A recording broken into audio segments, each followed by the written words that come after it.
Olá, boas-vindas a mais uma conversa aqui no Eu Profundo. Hoje a gente vai explorar juntos um sentimento que, nossa, todo mundo conhece: o medo.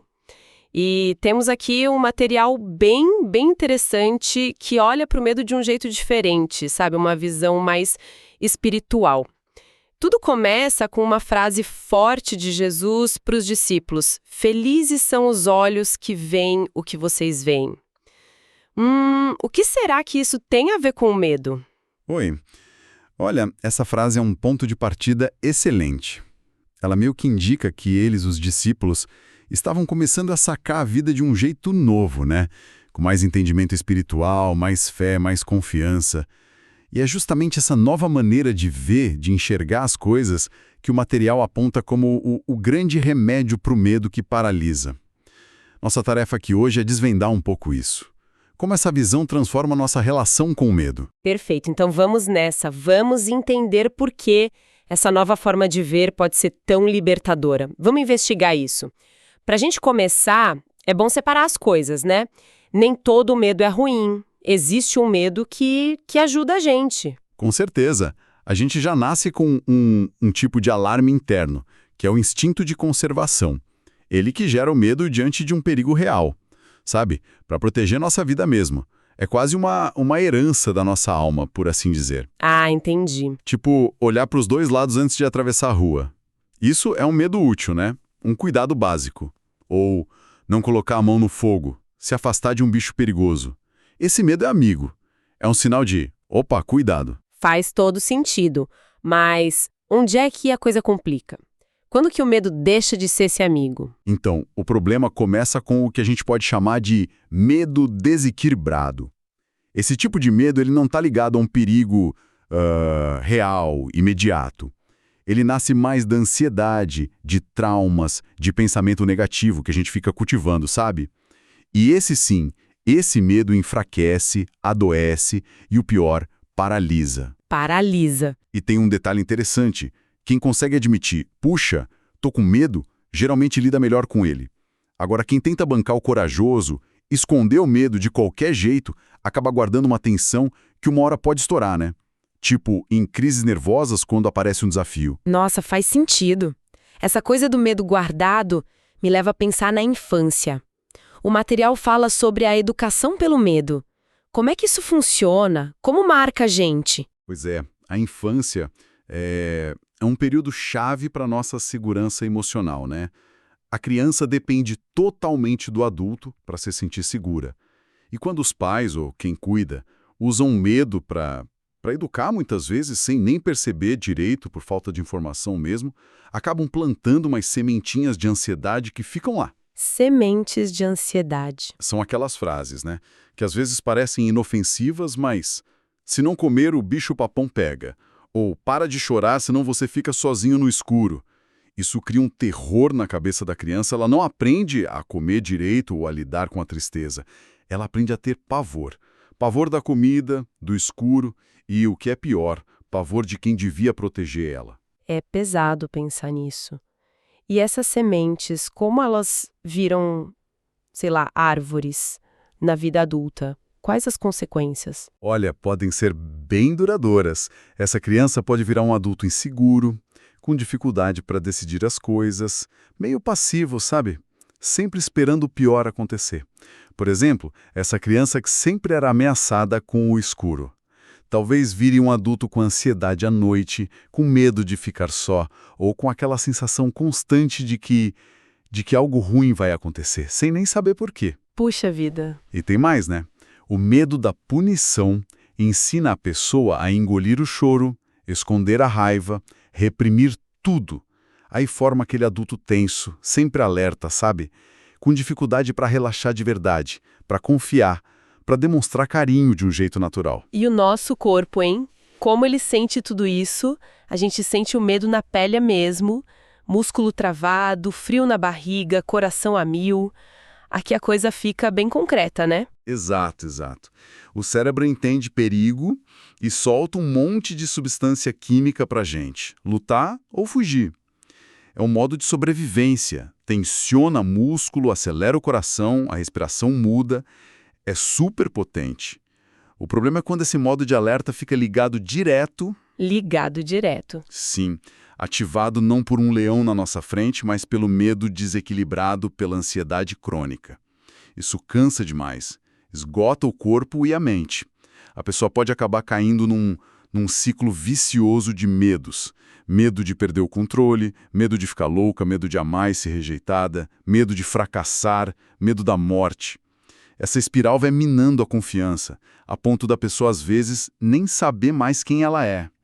É uma sensação de perda de identidade que é um fator sério nesse desequilíbrio todo. O material que a gente está vendo traz aquele exemplo ótimo da ponte. Ele mostra bem essa diferença, né, do medo real para o medo que a gente cria. Sim, é perfeito para ilustrar. Imagina aí duas pessoas A e B na frente da mesma ponte. Alta, estreita, dá um frio na barriga natural. A pessoa A sente esse medo, o do instinto de conservação. Então o que ela faz? Segura firme no corrimão, anda com cuidado, focada em atravessar segura, o medo deixa ela prudente. Ok, prudente. Já a pessoa B, na mesmíssima ponte. Ela não reage só à altura, ela começa a imaginar a tragédia. E se a ponte cair? E se eu escorregar? E se o vento me levar? Esse medo que nasce dentro da cabeça dela, na imaginação, esse paralisa. Ela entra em pânico, trava, não consegue nem andar. Nossa, que diferença. E o ponto-chave é esse, né? A ponte é a mesma. O que mudou foi a interpretação interna. O medo que paralisa, esse que a imaginação alimenta, impede a gente de agir, de viver. Então isso quer dizer que o grande vilão desse medo que trava a gente é a nossa própria imaginação? É isso mesmo? Como a gente entende melhor essa parte? Olha, em grande parte sim. O medo desequilibrado, esse que faz mal, raramente vem do fato em si. Ele é turbinado pelo que a nossa mente imagina que vai acontecer de ruim por causa daquele fato. A gente cria uns filmes de terror mentais, né? Filmes de terror mentais, gostei. Um exemplo do dia a dia. Duas pessoas têm que fazer uma apresentação importante no trabalho. A pessoa A sente aquele frio na barriga, normal, né? Mas usa isso para se preparar melhor. Estuda, ensaia. O medinho impulsiona. Já a pessoa B, dominada pelo medo paralisante, começa a visualizar o desastre completo. Vou gaguejar? Todo mundo vai rir de mim? Vou ser demitida? Acabou minha carreira. Essa história horrível que ela conta para si mesma bloqueia tudo. Impede de se preparar direito. Às vezes a pessoa até falta no dia. Percebe? A apresentação é a mesma, mas a reação depende totalmente da imaginação de cada um. Entendi perfeitamente. E aí entra a visão espiritual, que é o nosso foco aqui. O material fala de influências espirituais. Como isso se encaixa? Exato. De acordo com essa visão espírita que a gente está explorando, quando a gente vive nesse estado de medo constante, de pessimismo, de insegurança, isso cria um campo de energia mais baixo ao nosso redor. A nossa vibração fica mais baixa, digamos assim. E segundo essa linha de pensamento, isso nos deixaria mais vulneráveis a influências de espíritos que ainda estão sofrendo ou que gostam de brincar com o desequilíbrio dos outros, os chamados espíritos zombeteiros. É importante dizer, eles não criam o medo do nada, tá? Mas eles podem perceber essa nossa brecha, essa sintonia, e aí amplificar os medos que a gente já tem. Isso me faz lembrar aquela história que está no material antiga, de 1857, do médico e dos cocheiros. Parece incrível. Assim, o caso do Dr. Fávaro foi muito comentado na época, nos meios espíritas. Resumindo bastante, o médico esqueceu uma garrafa de rum numa carruagem. Com medo que os cocheiros bebessem, ele disse para o encarregado que era veneno, fortíssimo, para ninguém mexer. E aí? Pouco tempo depois, chamaram ele correndo. 3 cocheiros que trabalhavam lá estavam passando muito mal, com dores horríveis na barriga. E eles tinham mesmo bebido rum escondido. O médico custou a convencer eles de que era só rum, que o mal todo vinha da cabeça deles, do medo e da culpa. Puxa, que situação! E a explicação espiritual para isso? Na época, o espírito São Luís, através da mediunidade, deu uma explicação que combinava 2 coisas. Primeiro, a mente dos cocheiros. O pavor de morrer envenenado, junto com a culpa de terem pego algo escondido, criou uma autossugestão poderosíssima. A mente em pânico fez o corpo sentir os sintomas. A força da mente. Exato. E segundo, a ação dos espíritos. Espíritos zombeteiros perceberam aquele estado de medo e culpa, aquela sintonia, e aproveitaram para intensificar os sintomas físicos. Usaram a própria energia do medo deles para piorar as cólicas, os calafrios, como se fosse uma brincadeira para eles. Uau! A lição que tiraram disso, nessa perspectiva, é que o medo muito forte, ainda mais misturado com culpa, pode abrir portas para essas influências que pioram o nosso estado. E mostra também, claro, o poder imenso da nossa própria mente assustada sobre o corpo.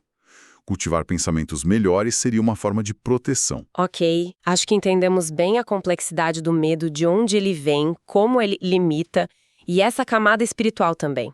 A grande pergunta agora é, e como a gente lida com esse medo que trava? Como a gente desenvolve aquele jeito diferente de ver a vida que Jesus falou para os discípulos? Então, o caminho que essa visão espiritual propõe passa muito por autoconhecimento e por uma mudança de óculos, sabe? De perspectiva. E a fé entra aí como uma ferramenta bem ativa. A gente pode pensar em alguns passos assim. Primeiro, se conhecer de verdade. Ter coragem de olhar para dentro mesmo e perguntar: qual é o medo real aqui por trás?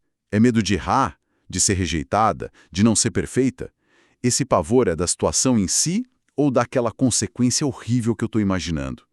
Só de identificar a raiz, o medo já pode diminuir, porque a gente percebe que o monstro às vezes está só na cabeça. Olhar para dentro. Importante. Segundo, usar a razão e agir. Depois de identificar, usa a lógica para questionar aqueles pensamentos de fim do mundo. Essa tragédia que eu estou pensando é a única coisa que pode acontecer? Não tem outras possibilidades? E mais, mesmo que o pior aconteça, vai ser o fim de tudo mesmo? O que eu posso aprender? Será que eu não aguento? E o principal, o que eu posso fazer agora concretamente para me preparar ou diminuir o risco? Aquele exemplo do emprego. Em vez de ficar paralisada na angústia, a razão te leva a agir, atualizar currículo, procurar vaga, organizar as contas. A ação diminui a sensação de impotência, que é o que alimenta o medo. Ação concreta. Faz sentido. E o terceiro passo? Dos discípulos por verem diferente, vinha dessa compreensão da realidade espiritual por trás do mundo material? Tenta aplicar isso aos seus medos. Se questione. Isso que me apavora hoje vai ter esse tamanho todo daqui a 5 anos. E pensando na minha jornada espiritual, na eternidade, como isso se encaixa? Aquele problema gigante de hoje, visto pela lente do aprendizado da alma, vira um degrau, uma lição. Isso tira o peso, sabe? Tira o drama. Redimensionar o problema. Exatamente. E quarto, agir com responsabilidade e confiar.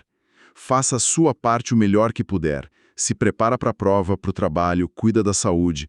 Haja com esforço, com honestidade, buscando o bem. Depois de ter feito o seu melhor, aí entra a confiança. Confiar que o resultado, seja ele qual for, vai ser o melhor para a sua necessidade de aprendizado espiritual naquele momento. Mesmo que não seja o que você queria agora. Essa entrega confiante em Deus na espiritualidade maior é o que eles apontam como o antídoto mais eficaz para o medo que corrói. Então, o segredo parece ser essa mudança de foco mesmo, né? Se a gente fica olhando só para a insegurança, para o pessimismo, para os filmes de terror que a mente cria, aí o medo domina. Mas se a gente consegue virar o olhar para a fé, para a certeza de que tem um amparo maior, para a busca de um sentido em tudo, mesmo no que é difícil, Seguir.